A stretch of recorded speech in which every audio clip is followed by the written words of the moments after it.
Баршаларыңызға сәлем қыз-келіншектер. Бүгін сіздермен осындай гуляшты дайындап үйренетін боламыз.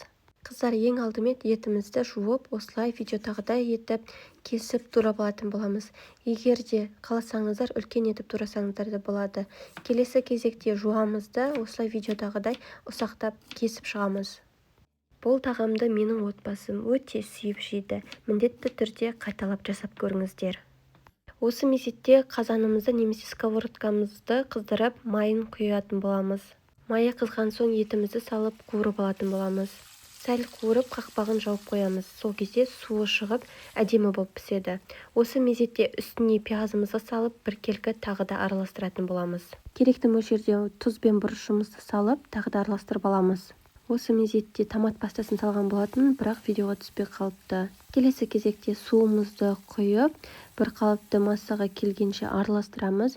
Одан кейін бетін жауып, шамамен 1 сағатқа қойып қоямыз. Газдың асты міндетті түрде жай жылдамдықта болу керек. Осы кезекте ұнымызды дайындаймыз. Осы мезетте ұнымызды дайындап бастаймыз. Ұнымызды видеода көріп тұрғандарыңыздай қуырып аламыз. Ұнның қуырылған кезде иісі шығады, нан тәрізді, және сарғайған кезде газден алып, осылай жылы сумен араластыратын боламыз. Бұл суды араластыруымның себебі ұнтақты түйіндер пайда болып қалмас үшін. Ол кезде массамыз жарамсыз болып қалуы мүмкін. Сол себепті осылай бір қалыпты массаға келгеннен кейін етпен бірге осылай араластырып, үстіне су құйып, керекті мөлшерде осылай араластырып аламыз. Егер де сіз қою масса керек болса, онда суды азырақ қойсаңыз болады. Бірақ маған қатты қою болған ұнамайды, кішкене су құйып, өзіме керек массаны жасап алатын боламын. Егер де сіздерге қою ұнайтын болса, сол қалыпта қалдырсаңыздар болады. Көріп тұрғандарыңыздай осындай кереметтей масса шықты. Еті өте жұмсақ әрі дәмді болды.